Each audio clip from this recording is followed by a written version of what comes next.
Hello, folks. And hello, folks. Hello, everybody. Hello. Welcome to another episode of Comic Shop Talk Live, brought to you by Black Cat Comics in Rockin' Milpitas, your one-stop shop for all things superhero. Shop online at black-cat-comics.com. We're keeping you connected to the comic book community. I'm Mark. I'm Francie. And we've got a lot of fun things to talk about today. It's a great week of comics. A lot of things going on in the world of comics. Lots. It's October. We love October because we're Black Cat. So it's going to be a big show. It's interactive, so we want to hear from you. Throw us your questions, comments, queries. We'll try and answer those for you. We want to know what you're reading, what you're looking forward to reading, what you're liking these days. What's on top of the stack? So Hello, Albert. that's the intro spiel, and we'll get right to it. Yes. We always like to start with a little comic shop news. Comic shop news. So lots of big news in comics this week. New York Comic Con is the virtual experience of the week. And we've been talking up all of these virtual cons. We've been having fun watching the virtual cons. They're so amazing. It really is. It really is. Great way to interact and attend panels that, I mean, we're here in Milpitas. We're 3,000 miles from New York. You can't interact with them. They were taped pre-recorded and just like go live. But you can attend, I guess. You can attend panels at New York Comic Con. And correct. Was it last year, 2 years ago, we were actually at New York Comic Con. That was amazing. And it was amazing. And so it was kind of fun. No, not enough bathrooms. It was the setup was it's a little odd, but that's New York. It's a lot crammed into a little space. But it was fun to re-attend virtually. What are some of the panels that you've seen? You've watched a lot more of it than I have. Yeah, so I watched the Neil Gaiman Audible panel for Sandman. Extremely excellent with Kevin Smith. So great. So great. With I'm totally spaced the actor's name who's playing Sandman. Oh, don't look at me to remember names. Oh, come on. Someone out there in the interwebs will remind me. It'll come to me. So, no, that was great. And I actually learned something new about Sandman in that panel. Neil talked about his origin story, which I thought I'd heard before, but he said some new nuggets in there. So, learned something new. I saw the Books of Blood Hulu presentation. So, Clive Barker's famous horror anthology turned into live action TV series for Hulu. We love Clive. That was cool. I watched a little bit of DC's Scott Snyder, James Tynion IV Bromance Fest. That was fun. And a little bit of the X of Swords, Ten of Swords. They used them both interchangeably. The swords thing. There you go. Yeah, I say X of Swords. I said Powers of X, even though everybody corrected me the entire time. Well, I think strictly speaking, it's always supposed to be 10. Like they kept calling him Weapon X, and then you came to find that it wasn't Weapon X, it was Weapon 10, and that Wolverine was actually the 10th one that they had done this to.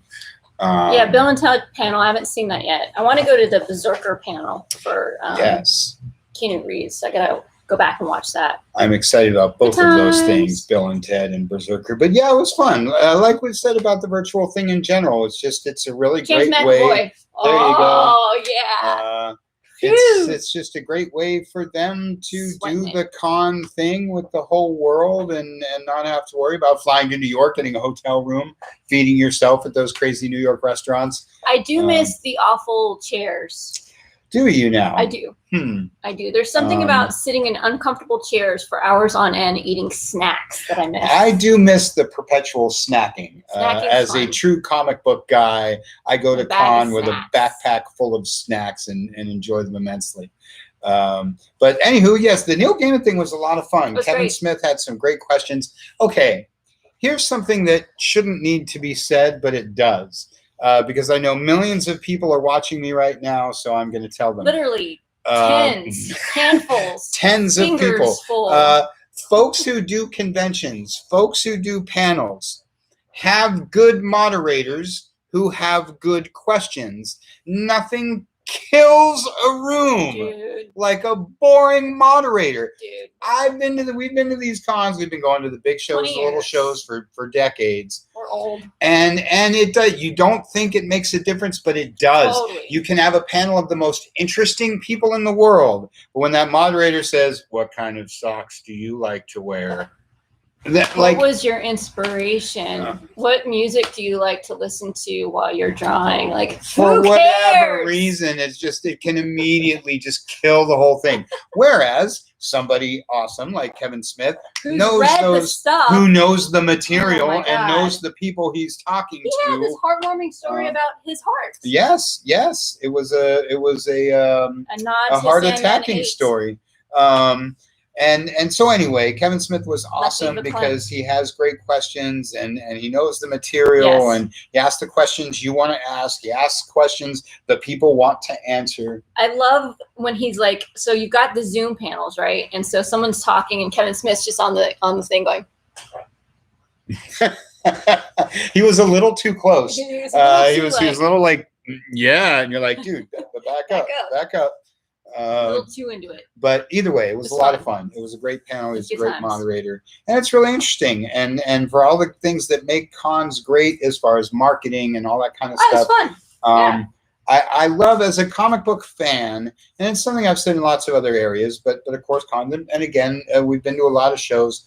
I love when you're not selling me something. I love being pitched to, but not sold something. You know what I mean? And believe me, there's a world of difference. Yeah. And you know, I love being entertained and getting excited about something. Right. And then you just feel the money coming out of your pocket. Yeah. As opposed to sitting there for 45 minutes as somebody, you know, gives you sales pitch after sales pitch after sales pitch. Yeah. So anyway, New York Comic Con is really fun. I hope all the big groups keep this up. I love it. I think it's great. I would love to see, you know, as the future clears up, I would like to see both. I'd like to see the physical con happening, and if you can't make it to New York, you can watch it online. That'd be great. And they could do that with Chicago and Seattle and all those other things. Yeah.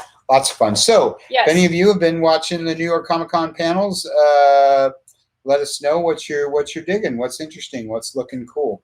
There weren't enough comic panels, in my opinion. A lot of TV, a lot of movies, which is normal, you know, when you go in person. But I was hoping for a little more, like the DC panel. So I watched a little bit of the Endless Winter DC stuff. That was good. But like a little more. I just need some more. I'm excited about it. I've been waiting for some sort of DC announcement after their big thing. So the Endless Winter thing was good to hear about. And, you know, I watched it while I was working, so it was kind of in the background. So if you asked me what Endless Winter is about, I wouldn't be able to tell you. But it's something with Viking and winter. There you go. So and Wonder Woman. And Wonder Woman. So 3 things that go great together. There you go. And she's like long overdue as the featured character for an event. And similarly, I've been waiting. Yes. Nope, I'm going to wait until you're done. I've been waiting for more stuff about Wonder Woman 84. She's going to be the biggest thing next year. So we need to get to that. I'm going to climb on my soapbox for a second. I love soapboxes. And you can knock me back down, but I have to take this opportunity. Why, again, we've got a Wonder Woman book, and we've got, no offense to anybody out there, I love you all. We got 2 white old men writing Wonder Woman. I need to write, like, where's the women? We need more, some Gail Simone's out there. Like, come on, DC, diversify. No, nothing bad about the guys that are writing it. I think they're great. They're awesome. They're going to do a great job. But like, can we get some color? Some different voices. Let's get some different voices. Stuff like just. Oh. Well, wasn't this thing that like he'd never read Wonder Woman? But they gave him the book anyway. The Dead Earth guy. Oh, that's different. That's not the main book. Sticks in my craw. But anyway, climbing off my soapbox now. Now we can continue. There you go. So that was sort of the extemporaneous comic shop news. Yeah. In the local comic shop news, we are super excited, as we have been for weeks, to say that we hit our goal for the Kickstarter for Black Cat Chronicles. Thank you. Thank you, everybody, for your involvement, for your participation, for those of you who have contributed financially, for those of you who have contributed through your social media, spiritually, emotionally, and spiritually. We really, really appreciate it. We're doing it for you. We can't do it without you. And we're really, really excited to make this happen, and it's happening. We hit our goal way faster than we thought we would, so that's really awesome. We would love to double that goal. We set our goal, and we'll cover the expenses to produce this first issue. We implore you to keep on supporting that Kickstarter because share it, talk about it. Yeah, share with your friends. If you haven't contributed, please consider doing so. If you have, please consider doing so again. Because we want to produce as many copies as we can, sell as many copies as we can, so we can get issue 2 going, issue 3 going. Already got issue 2 half written. We, like I say, we set our goal to launch this thing, and we've achieved that, and we're extremely, eternally grateful. Yes. But we have a bit of a ways to go, so we can get issue 2 squeezed out of this same Kickstarter. So thank you for your passionate support of our project. We sincerely appreciate it, and we're excited to bring you the comic. We think you're really, really going to enjoy it. And then we're really hoping that we can launch something cool and keep it going. So thank you. And if you don't have any idea what I'm talking about, you can check it out in the newsletter, check it out on the Facebook page, check it out at Kickstarter. Read it, know it, share it with your friends. All those good things, and thank you for your support. So Farhan, it won't let you buy more than 1 per account. So we've found a workaround to that. So you can increase your original pledge, and then you can email me if that means you want extra copies, and then I can put a note on the side that says to send you extra copies. So you can always increase your existing pledge on Kickstarter. Can you not buy more than 1 tier? You can't buy more than 1 package? No, it's weird. Yeah, they're real strict about it. I might try to figure out how to do add-ons, but that's a new feature. I didn't expect us to hit our goal so quick, so it kind of caught me unawares. So, but I'll look into that. I'll look into that for you. So thanks. So like we say, thank you for your support. Keep on sharing, keep on talking it up. Because we want it to be as big and cool and fund as many issues as we can crank out. Fancy card stock. So thank you for that. And in other Black Cat local news, as we said at the top, it's October. Halloween time. And even though, you know, COVID and all this kind of stuff, our annual Halloween spooktacular is not what it has been in the past, but we're still doing it, and it's still going to be super awesome. For starters, we're going to open it up as Friday. What's the date? October 30th. October 30th, Friday the 30th. 6 p.m. We're starting with Causey's Classics, where we're going to be talking up some cool old silver, bronze, maybe a couple modern horror titles. And we're your one-stop shop for superheroes. So, you know, I'm keeping it Marvel, keeping it DC, keeping it things you're going to know. I'm not going to dig too deep with some ECs, much as I'd love to. So anyway, part 1 of our cool Halloween spectacular is Causey's Classics. We're going to be talking up some cool classic horror comics, like Marvel Spotlight on Werewolf by Night. I mean, come on. I'm getting so many calls about Werewolf by Night lately. It's on fire. And then we're going to roll into one of those cool Zoom things, and we're going to have Spooky Story Time. Yes, I'm so excited. Tell them a bit about Spooky Story Time. So at 7 p.m. Pacific Standard Time on Friday, October 30th, we've got an event, and I'll share it on YouTube as well. It's free. We've got a Zoom link, so you can click on it, and we're going to be telling original ghost stories. Some of them are true, and some of them we've made up. Some of them are about Darth Vader. Yes. You are also more than welcome to write your own scary story and share that with the attendees. Just keep in mind there might be folks that are young. Keep it age appropriate. I never do though. We're a kid-friendly organization. I always do. I never do. Mostly because I have the mentality of a 12-year-old, so I don't have a lot of choice. But yeah, spooky, scary story time. And you don't have to write a story or tell a story to join in. Feel free to show up and just listen in on other cool stories. You can be in costume if you like. But yes, feel free to dress up. Feel free to, like she said, write a scary story, read a scary story to the group. Or like I say, just join in because it's going to be a lot of fun. We're Black Cat Comics. We ain't letting the year get by without some kind of Halloween event. COVID be damned. COVID be damned. Halloween is afoot. That's right. It's our favorite holiday, and we're going to do it. That's right. So that's the Spooktacular. And I guess last but not least in local comic shop news is, why don't you tell them about the new part of the store? Oh, I totally spaced it. I'm like, what are you talking about? I'm like, not trying to, hey, that's your thing. Say it, say it. So I've created a collection on our online store called Halloween Horror. So if you just go to our website, black-cat-comics.com, click on shop, right there on the homepage, there's Halloween Horror. So all of our horror stuff, and there's some all ages horror stuff in there. There's some Swamp Thing, there's some Angel Buffy, there's some all kinds of great horror books, new, old, young, all ages, you name it.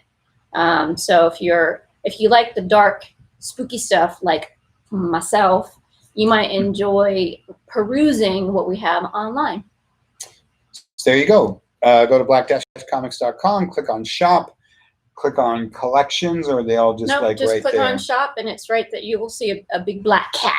So click on the big black cat with the eyes. Black cat? Us? I know. Amazing. Original. So that's comic shop news. Comic shop.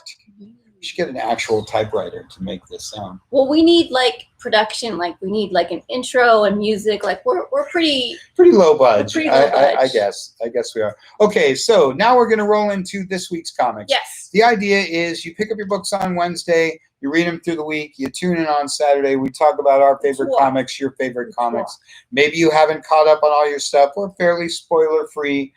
Just showing you what we're reading, what we're liking, and we're hoping that you're going to show us what you're reading and what you're liking. Why don't you start us off? Okay, so top of my stack this week is Neil Gaiman's adaptation of Norse mythology. I mean, come on. You had me at Neil. I know, right? So this is the David Mack cover, this is the P.K. Russell cover. So either or both are excellent. I had to buy both. I couldn't decide. It was that kind of thing. I love David Mack. Love him. So about a year ago, Neil wrote a book called Norse Mythology, and he's taken the classic, Thor stories, Odin, Loki, and has retold them or kind of configured the stories a bit. And so, fast forward a year later, now we get the comic book adaptation of that. And that's something that Dark Horse has been doing with Neil's work for quite a few years now. And it's all been stunning and beautiful and amazing. So if you're a fan of mythology, if you're a fan of, Thor, Loki stuff, if you're a fan of Neil Gaiman, if you're a fan of P.K. Russell and Mike Mignola. Yes, the lineup in this book. And Jerry Ordway. Jerry Ordway. Marcus, if you're listening, Jerry Ordway. Come on. So there's 3 stories in here, and it's an ongoing series, I think, until they complete the book. So pick it up. It's awesome. I read the first one, and it's amazing how they can translate the original text into comic form. So it's just really had cool. to show you some of that beautiful art in this book. So that's top of my stack this week. Your turn. And yes, I usually say pick one of the covers. I like A and B, so you can have your choice. But come on, it's impossible this week. P. Craig Russell is just so awesome. Dang it, it's so good. So awesome. I love those crisp pencil lines. So great. And then Neil or David Mack is not exactly the opposite, but just a very, very different yet beautiful style. I just love everything I've ever seen from David Mack. And both fit so great. The storylines. Both art just fits it perfectly. And I mean, I buy anything that says Mike Mignola on the cover. That's just how it is. I know. Okay, so if I'm starting, I'm opening up with this guy. This is Star Wars #7. And boy, I just love this book. I've loved this series. I've just been crazy about all of this stuff since Marvel got the license back and they started doing their thing. I've just been loving it. And Charles Soule's doing such a great job. And the reason I bring it up and the reason it's top of my stack this week, there's lots of great books, as we will both talk about, lots of great books. So it's top of my stack because this is your jump-in point. If for some reason, I could list them, but I don't want to. If there's some reason you don't read Star Wars comics, whatever reason that might be, you're really missing out. Boy, this is hard for me to even vocalize, but let's pretend that there's a person that doesn't like Star Wars and doesn't want to watch the movies, doesn't want to just dislike Star Wars and doesn't even want to entertain the idea of being entertained by anything Star Wars. Well, you're going to want to read number 7 anyway. You're going to want to get into this book anyway because it's awesome. And like I said, this is your jump-in point. It's just good comics, just good science fiction. You don't have to be a Star Wars fan to dig this title. If you just like comics, if you just like good stories and good art and sci-fi, they're great books. So to the person who would never interact with Star Wars, you still have a good reason. I'm telling you, you would still like this book. Now, for all the Star Wars people, Tarkin. This new one takes place in between, or I guess just at the beginning of the Empire Strikes Back era. The last run started just after episode 4. This one starts just after episode 5. And obviously, you know, Tarkin, it's a bit of a flashback story. I don't want to say too much about it, but Tarkin's got a protege, and she's a little unhappy about what happened to Tarkin at the end of episode 4 because he didn't evacuate in their moment of triumph. So anyway, read Star Wars, and if you're not reading Star Wars, this is your jumping point. The main book is really good. Vader is really good. The Bounty Hunters book is really good. And like I say, you don't have to know or care anything about Star Wars. They're just good science fiction comics. Let me show you just some good quality artwork, some cool probots. That's a kind of non-spoilerific page. Very cool. Good times. Good stuff. Good stuff. It's a great time to be a Star Wars fan. Like I say, all the books are really good. And if you don't believe me, just try this week's number 7. And if you read it and you hate it, you can say, that guy Causey doesn't know anything about comics. He doesn't know Star Wars. So next on my list is Legend of the Swamp Thing, the Halloween Spectacular, which is amazing. So there's 6 stories in here. 1, 2, 3, 4. Yeah, there's 6 stories in here. So I read the first couple. They're great. Folks like Ram V was a really good story. Philip Kennedy, I like Mike Perkins. James Tinian the 4th. I wonder if he corrects people. And please, ladies and gentlemen, welcome James Tinian. He's like the 4th. I wonder if he does that. I wonder if people say I.D. Thinking he's like a rapper or something. Times. I love the one-shot Halloween specials. I'm a fan. Love Halloween. Love Swamp Thing. Love. And next week they're doing DC Doomed in the Dam. So another one-shot that DC's doing for Halloween. So if you like Halloween, if you like scary stuff and Swamp Thing, pick this one up. There's some interesting stories in here that don't involve the current Swamp Thing. So I thought that was interesting too. It is interesting. You know, what was the Swamp Thing? Was there a Swamp Thing before Alec Holland? If so, what do you look like? What do you do? Interesting. Yeah. So it's good. Boy, does that open things up. I know, right? Doesn't it just make your mind just go? Well, like my first thing was like, so who is the Golden Age Swamp Thing? There's always been a Parliament of the Trees. Right. So they would have needed a defender on Earth before Holland. Right? Cool. So there's some cool stuff in there. So yeah, I'm digging it. I will piggyback on that to say I'm a huge fan of the DC specials as well. I said it in the Wednesday video. They do the Valentine's Day one. They do a Christmas one. They do the Halloween one. I think this year we even got like a July 4th one. We got Cybernetic Summer was one of their specials this year. Yeah, we did. And it's just fun. Like you say, they're always anthologies with different stories, different creative teams, different characters. But they're always really fun, really entertaining, and fairly non-committal. And it's a good way to get introduced to other artists and writers too. Yeah. So folks that you might not be reading or might not be familiar with, it's a good kind of intro to them. So. And that's something I always say to the new fans and the old schoolers alike. That's cool. Yeah, I've been at this a long time. I got 500 favorites. There's always room for a new favorite artist. There's always room for a new favorite writer. Always, always. Yes. And so particularly, as I always say about the annuals and different things, check out those specials. The specials tend to have some of the newer creative teams, some of the new up-and-coming creators, and you'll see somebody be like, wow, who's this? And then you see their name pop up on Flash or on some other book, and you're like, ooh, yeah, I'll follow them to whatever they do. It's a great way to follow comics. I'll jump ahead in my stack since you busted that one out to show yours? No, I was going to talk about that later in my bit. The other Halloween special was this week is Archie. Archie's another group that does, cool themed seasonal specials. And who doesn't love Halloween comics? Who doesn't love Archie comics? I have a lot of things. If you watch the Wednesday video, if you pay any attention to anything I ever say, my primary thing is about reading comics. We all collect comics. We all buy different comics for different reasons. There's 100 reasons why a person might buy a comic, for the cover, for whatever reason.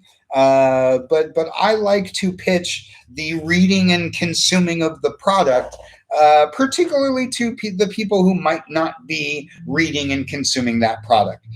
So I'm talking of Archie books all the time because in the last few years, they've done a lot more, not mature reader, but more of a PG-13, more mainstream kind of comics. And they've been really excellent. They launched a whole horror line and it's been really excellent. But I also like to remind everybody that they still do their all ages kind of thing.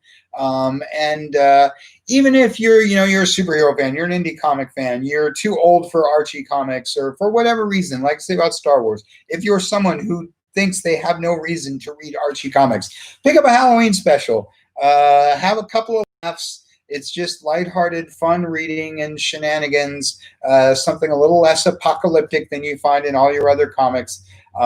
Read it, give it to a friend, give it to a kid, whatever have you. But they're just fun. They're fun to read. I pick up anything, like I say, they're Halloween specials, they're Jughead things and different stuff. And I don't know, they're just a lot of fun. Look at Vampire Archie right there. Look at Bride of Frankenstein Veronica right there. You know you want to read that. Share it with Facebook. Oops, sorry. Well, now I won't find that same page. Oh, yes, I did. There you go. Check out Vampire Archie and Bride of Frankenstein Veronica. Super awesome. So, like I say, $3. It's hard to find a $2.99 cover price comic, I might add. So for just $3, like I say, have a couple of laughs, have some Halloween fun with Archie.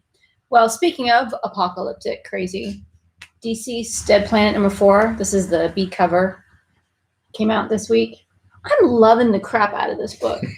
I really, it's horrible and depressing and yet hopeful and Mr. Miracle?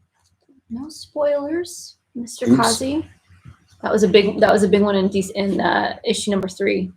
But yeah, there's all kinds of great mayhem that shows up, but it's got a lot of heart. It's there's zombies and the world's falling apart, but it's about relationships and it's about the people and it's about the characters and how they persevere despite everything stacked against them. So it's like the true superhero classic story surrounded by death and zombies and the apocalypse. There you go. I love death and zombies and the apocalypse. Tom Taylor. But at its core, that's such a good point, and that gets lost a little bit in comics. Is that at the end, like any good storytelling, at the end of the day, it's got to be about those relationships and about interpersonal stories. Good. It's nothing without the characters. Yeah. Without characterization, it's just fighting and explosions. Yes. And I like anything with the New Gods. I'm gonna have to catch up because yes, and that's not too much of a spoiler because they're on the cover. Oh, I just flipped to the end. Dun dun dun. I look at the end. Can I keep going? You should, because when it's my turn again, I'm going to tangent for a little bit. So another Halloween horror favorite. So Scott Snyder is getting the band back together and doing American Vampire again. So this one takes place in 1976. If you have no idea what I'm talking about, several years ago. It was like his first intro into his DC breakout book. DC Vertigo. What, 10 years ago? Wow. I don't know. I'm old. I don't know. And so it's a vampire story. His version of vampires. Great characters, great art, great story. So he's revising that and going back in time to 1976. Haven't it, but I'm super excited. It's top of the stack this week. Some good art. Some good art. Yep. So there you have it. We've got a bunch of different covers for it too. One of your Black Label titles of the week. So lots of good spooky horror stuff this week. You know, Swamp Thing. We've got vampires, DC's Dead Planet, and I'll save that one for the end. There you go. All righty. All right. I'm going to tangent a little bit. Ooh, speaking of. Okay, first of all, I'll just blow right by this one. Thor #8 came out. This is one of my many Alex Ross covers of the week. I was going to go all into all the Alex Ross covers, but that pretty much says it all. There's this one. There's another one I'm going to show you. There's The Beast, which was amazing. Iceman. But anyway, I was going to take some time, talk about Thor #8, talk about an awesome series. Super fast. My plug for Thor #8 is don't drop it after #6. People say all the time they're reading a book and it's popular and they're loving it and they know when the arc ends, and so they put on their list, cancel after #6. Always keep, if you're loving a book, give it one more issue, give it 2 more issues. Don't drop it just because it's the end of the arc. If you love that arc, you may very well like the next one. So if you're one of those people who's considering dropping Thor, don't drop Thor. Pick up this one with the cool Alex Ross cover and keep on reading Thor. Just for the cover alone. But that wasn't really my tangent. My tangent is Black Widow comics. So the Black Widow is one of my favorite Avengers. She has been for a long time. This is your B cover of Black Widow #2. You can grab that while I'm tangenting. This is the B cover to Black Widow #2, the second issue of her latest series. The series is really cool, and grab that first issue with the J. Scott Campbell cover. Grab the second issue, and it's a great series, great Alex Ross cover. But this book isn't the main one that I'm here to talk about. Like I say, she's one of my favorite Avengers. She's one of my favorite characters. I like any character from the big two where the other one doesn't have that character. DC doesn't have a Black Widow. Don't tell me that Black Canary is Black Widow, because that's just not true. Much like, let's see, who's the DC version? Not one coming to mind. But anyway, Deadman. Marvel doesn't have a Deadman. I like DC's Deadman because he's a unique character. And I really dig Black Widow. I always have. And she's really great, really cool individual character. She's not like the female version of some other character. She's just really awesome. So that's why she's in the Avengers. That's why she is getting her own movie. That's why she's been in comics forever. Is that coming out? Is that out, the movie? It's coming out like next year. It keeps getting bumped and bumped and bumped. Popular thinking is it's going to go to Disney Plus before the actual theater release date. So get in on the new title because that's lots of fun. But this week also gives you a really awesome and very inexpensive trip through the history of Black Widow. This is your facsimile edition of Marvel Fanfare #10. If you watched Causey's Classics a couple of weeks ago, I talked about Marvel Fanfare. We sold Marvel Fanfare #1. I talked about what an awesome series this is. I won't go all into it. Go back and watch the show. But this is the Black Widow issue from Marvel Fanfare. This was a really, really important book for the character back in the day because you didn't see the Black Widow in her own solo stories a lot. And it's got art by George Perez, one of the greatest artists of all time. So this is a classic story from the 80s. It's the facsimile edition, so it reprints the book in its entirety with its cool backstory and original back covers and all those kind of things for regular cover price, cool. $3.99. Buying a classic book for $3.99 is awesome. But what's even more awesome is for just $3, you get 3 other Black Widow books in the True Believers series. This reprints her very first appearance from Tales of Suspense 52. I should know that. Anyway, first appearance of Black Widow for just $1. This book will cost you a fortune if you can find one. It took me years, literally years of going to conventions to find one. So getting one for just $1 is really cool. For just another $1, you get the one where she joins the Avengers and you get a bit of her Russia backstory. Quick tangent. One of my disappointments of the Marvel Cinematic Universe is they don't tell you about the Infinity Formula. They should show you Nick Fury in Captain America #1. It should be the same Nick Fury in World War II that finds Cap later. And then the audience is like, what? How can it be the same guy? Black Widow works the same way. You should see Black Widow in like the 1940s. And you should be like, what? How does that work? And then later on, they can tell you about the Infinity Formula. Make you wonder. But anyway, so for $1, you get her first appearance. For another $1, you get the one where she joins the Avengers. There's another book that has become red hot for obvious reasons, no pun intended. And thirdly, for $1, you get the one where she hooks up with Daredevil. Most people don't recall that one of that the Black Widow's first foray into comics was as Daredevil's partner. The book was Daredevil and Black Widow for the longest time. And like I say, most people don't remember that anymore. And that's totally gone by the wayside since the Frank Miller run and Elektra and the whole thing. But after she was Iron Man's villain in Tales of Suspense, she has one issue in Spider-Man where she gets her new costume and becomes a hero and whatever. And then you see her in Daredevil for the longest time. And this is the first issue of that run for just $1. Matt Murdock is a player. Matt Murdock. He gets Matt around. Murdock is him and Storm.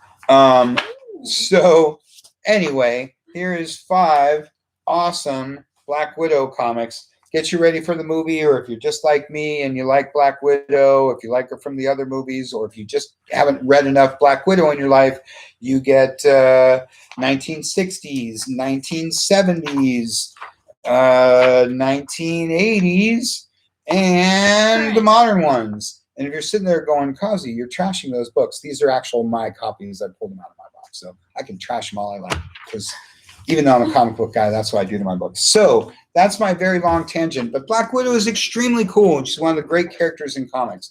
So treat yourself for, let's say, $4, $7, for $10 plus tax. You get 5 great comics with an Alex Ross cover. That's a good deal. That's a great freaking deal, man. 5 classic comics, $10 in tax.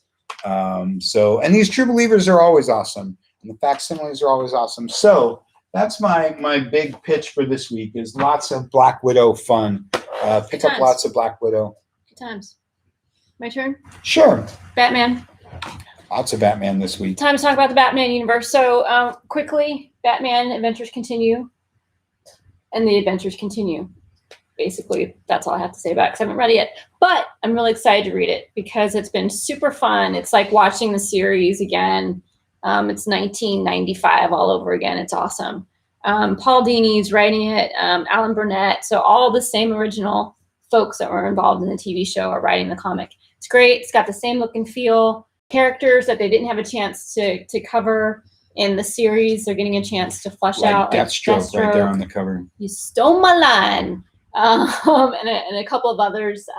Some of them are secrets. I think Azrael's in there too. So it's been really fun. So I'm digging it. And then we have to talk about Batman 100. That's book of the week. So it's big, it's thick. It's got like this extra spine doodaddy right there. So it's the conclusion of the Joker War, but there's a lot of cliffhangers that you're like, well, is it really over?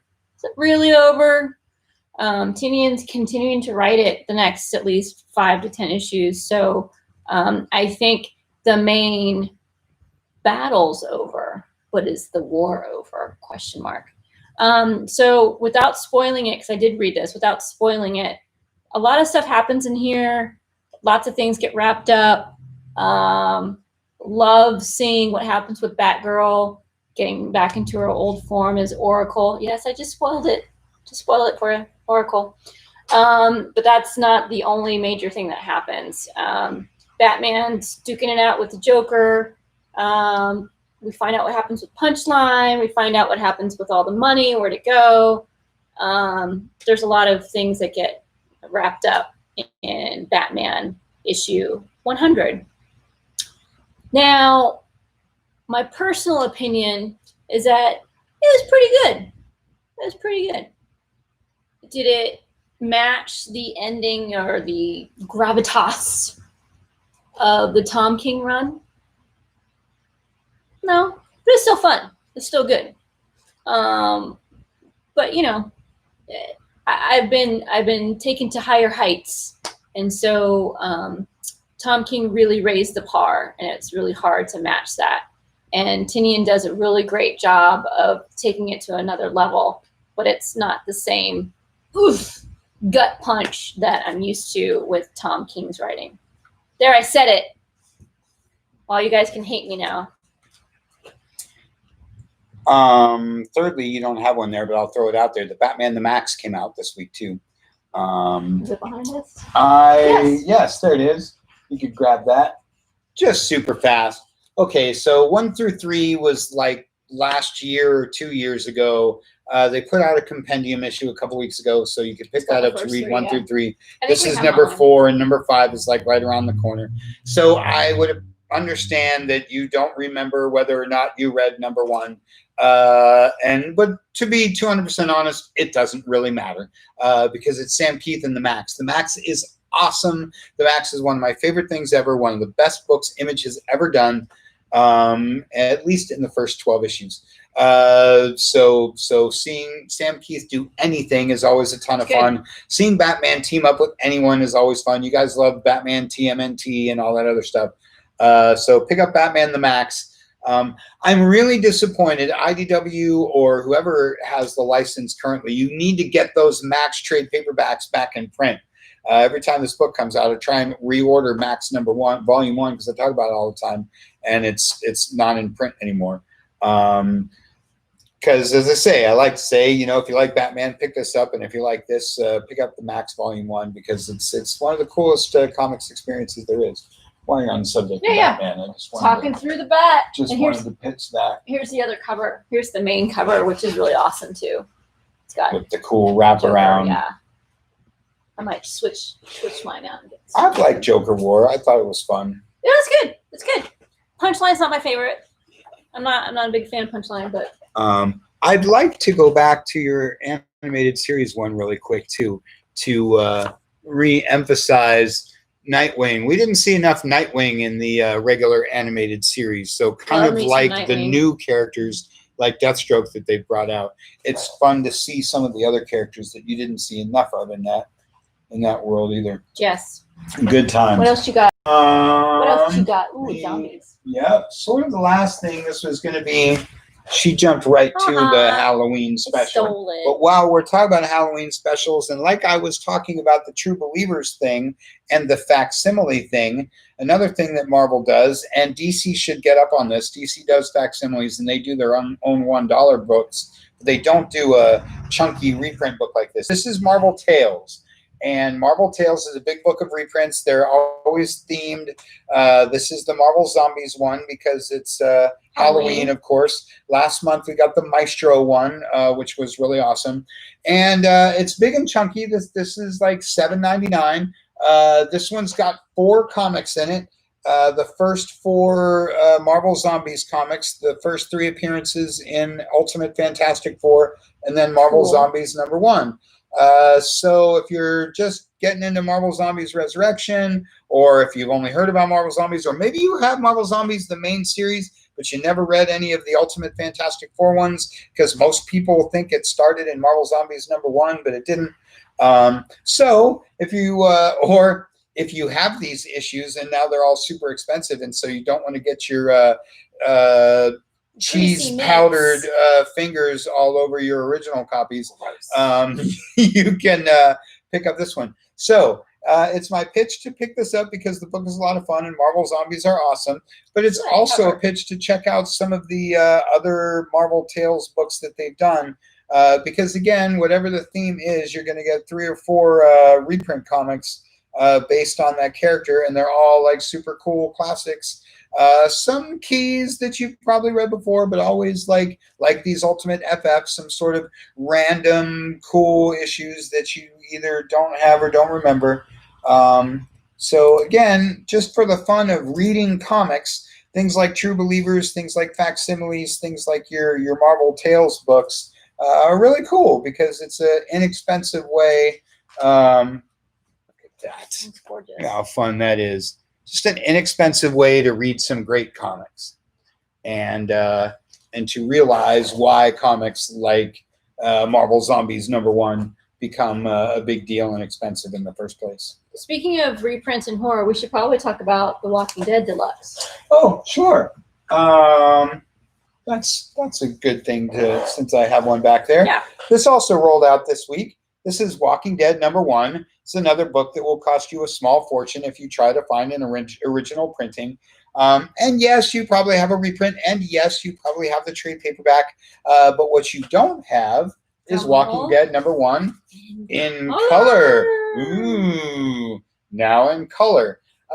So real briefly, the book is in black and white because black and white is cheap. Originally, it's just a much like our Black Cat Chronicles, it's just a self-published independent comic. And so Kirkman made it black and white because black and white's cheap, and because horror comics, are sometimes in black and white. But then as the book went on, of course, it becomes part of the feel and part of the flavor. Much like I talk about Straight Bullets. Straight Bullets is awesome in black and white because black and white creates that kind of stark tension, that subliminal tension that you don't know you're feeling until you're halfway through the book, or till you put down the book and you realize that your gut's been tense for 22 pages. So you've always had it in black and white, and now you get it in color. And so that's super fun. If you're a big time Walking Dead fan, like I say, if you have all the other versions, you're going to want to now get it in color because in color form. Because whereas black and white creates tension, color, of course, creates reality and makes it, gives you that textural emotion. And so reading it in color will be a different experience from the way that you read it in black and white. So I think it's a really neat program. Yeah, it's a good idea. It's fun to buy them at cover price. It's fun to buy them in color. And I don't have different ones to show you, but they have all kinds of different covers, all kinds of different artists. So again, if you're a Walking Dead fan, something else new, cool, fun, and exciting. If you've been enjoying the show but never got into the book, now's your chance to follow the book issue by issue. So that's lots of fun. Are they doing the whole run like that? Or just like the first 10? Or do we know? I don't know. I doubt they're going to do 193 issues. That would be cool. Month to month. That would be cool. But I don't know. I mean, always depends on sales, right? It looks like a totally different book, actually, when you add the color to it. It does. It's totally different. And like I say, I don't know the book as well as a lot of people, obviously, but I'm sure it's good stuff. There will be pinnacle moments that we'll read differently in color. Especially the blood and gore. And again, just in time for Halloween. So lots of cool, fun, spooky offerings. Okay, can I do one more tangent? Yes. While I'm on the subject of tangenting, I've been talking up mashups and what an awesome job comics is doing putting together franchises. Archie's been doing it. IDW, Boom Studios has been doing it. They've been teaming up Planet of the Apes and Star Trek with all kinds of different things. Vampirella and Red Sonja have been teaming up with all kinds of things. And now they're doing it with Transformers. Transformers, My Little Pony. I mean, come on. That's just genius. And this week we got the first issue of Transformers Back to the Future. And I just think it's really great. One thing I've always said that makes comics a unique form of entertainment, and movies after 100 years are just now finally being able to do this and finally catching up to what comics has been able to do always. You can make anything happen. You can put anything in 2 panels. You draw any 2 panels and put them together, and suddenly you got a story that makes perfect sense. You can be in Atlantis in one panel and on the moon in the next panel, and as long as you have a story that makes sense. And you can have the Back to the Future guys and the Transformers. Why not? Why not? You can have Red Sonja and Betty and Veronica. Why not? And going all the way back, like I always refer to RoboCop versus the Terminator from Dark Horse back in the day. Mashups are fun. Seeing the franchise you love with a franchise you may not be familiar with is fun. Seeing two franchises you love put together is a lot of fun. Like when they did Star Trek Planet of the Apes, I just went nuts for Star Trek Planet of the Apes. And so anyway, these are just two awesome ones. Again, just one of the kind of things that makes comics really, really fun are franchise mashups, publisher mashups. Good times. So if you're so inclined, pick up some Transformers My Little Pony, because that's just good times. So what's top of your stacks this week? What are you guys reading? What questions do you have? What are you excited about? I'm trying to think of what's coming out next week. So DC Dune and the Damned. We got Dark Knight, Death Metal 4 is the big book for next week. Detective 1028. 1028. We get another. That's what we didn't talk about because I'm pretty sure I sold out of them. This week was Amazing Spider-Man 850. Oh yeah. And next week is Amazing Spider-Man number 50.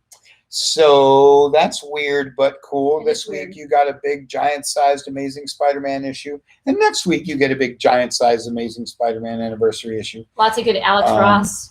Yes, more Alex Ross timeless covers. Boy, I just can't get enough of those. I just can't get enough. More of those. X of Swords stuff.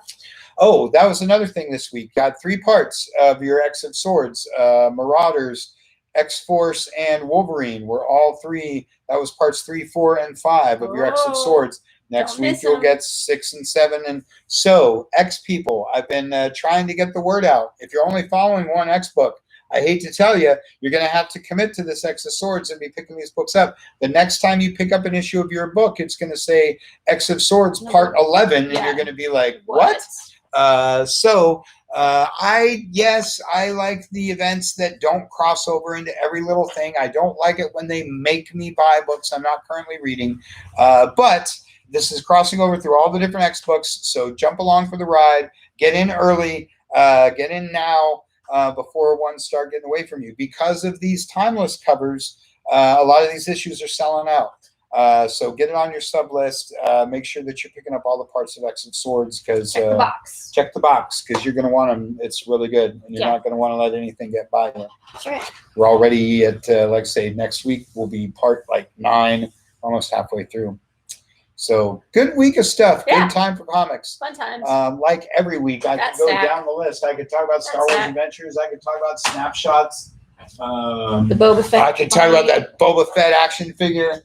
Okay, so as I mentioned, Star Wars, the comic is in the Empire Strikes Back era.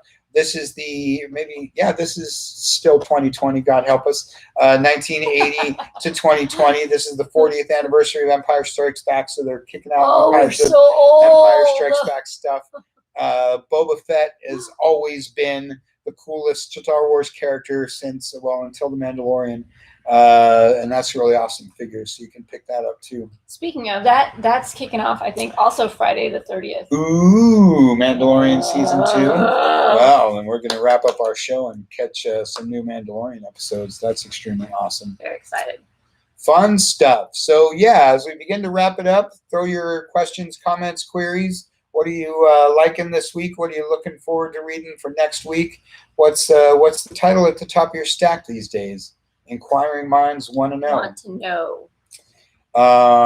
And while you put those thoughts together, so as I say, you can tune in every Wednesday. You watch the video. I go through the books that are out this week for just a sec, show you everything that's new this week. Then you get your newsletter, and it's full of fun stuff to read, news and reviews, everything that's going on. When you get your newsletter, you know the website's live. So go to black-cat-comics.com, click on shop, click on new this week, grab the books we talked about in the video, click on last week and pick up anything that you might have missed. Click on search and go looking for anything that you might be looking for. Then you tune in on Saturday for Comic Shop Talk Live, and we hang out and talk about all the books you saw in the video, all the books that you picked up off the site. Fun times. Then you come back Sunday, 2 o'clock for Matchbox versus Hot Wheels. And then it's the next week and we start it all over again. That's right. So that about wraps us up for this week. Thank you all for watching. Thank you all again for your support of Black Hat Chronicles and our Kickstarter program. We sincerely appreciate it. We're looking forward to getting that comic out to you as soon as possible. Thanks for watching, gang. Always a pleasure. Enjoy your weekend. We'll see you next time. Bye.